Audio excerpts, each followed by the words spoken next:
بسم اللہ الرحمن الرحیم۔ السلام علیکم دوستوں، سردیوں کی عبادت، سردی کا موسم عبادت گزار کے لیے آسانی والا موسم ہے۔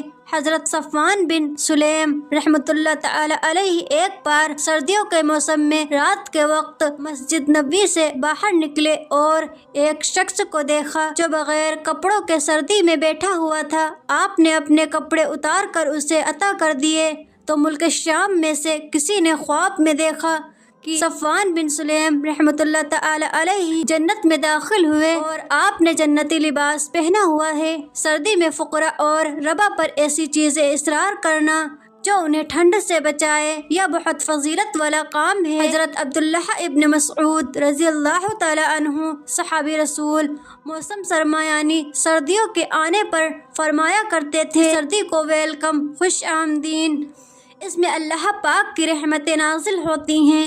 شب بیداری کرنے والوں کے لیے اس کی راتیں لمبی ہیں اور روزہ دار کے لیے اس کی راتیں لمبی ہیں، اور روزہ دار کے لیے دن چھوٹا ہوتا ہے۔ اب سردی کی راتیں لمبی ہیں تو نیند پوری کر لے اور تہجد بھی پڑھ لے۔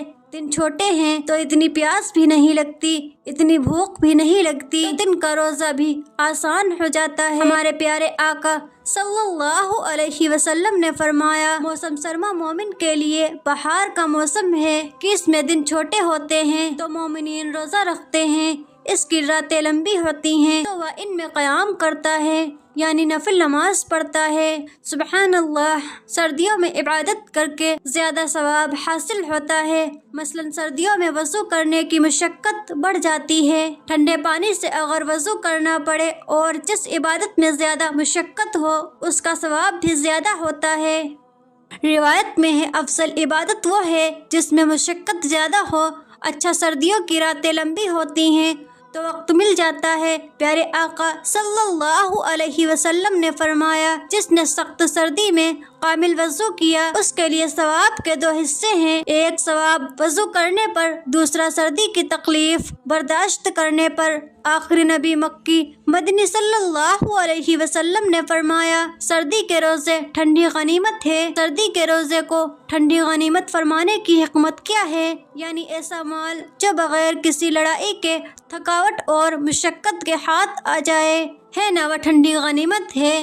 اور سردی میں روزہ رکھنا آسان ہے تو اس لیے اس کو ٹھنڈی غنیمت کہا گیا ہے۔ حضرت یحییٰ بن معاذ رحمۃ اللہ تعالی علیہ فرماتے ہیں، رات لمبی ہے، نیند کر کے چھوٹا نہ کرو، دن پاکیزہ ہے، گناہوں سے آلودہ نہ کرو۔ سردی کا موسم آتا تو حضرت عبید بن عمر رحمۃ اللہ تعالی علیہ فرمایا کرتے کہ قرآن والو، تمہارے قرآن کریم پڑھنے کے لیے رات لمبی ہو گئی، لہذا قیام میں یعنی نماز میں کھڑے ہو کر خوب تلاوت کرو۔ تمہارے روزوں کے لیے دن چھوٹا ہو گیا، خوب روزے رکھو۔ فاروق اعظم رضی اللہ تعالی عنہ سردیوں کے موسم کو عبادت گزاروں کے لیے غنیمت کے دن قرار دیا کرتے تھے۔ آمین یا رب العالمین، جزاک اللہ۔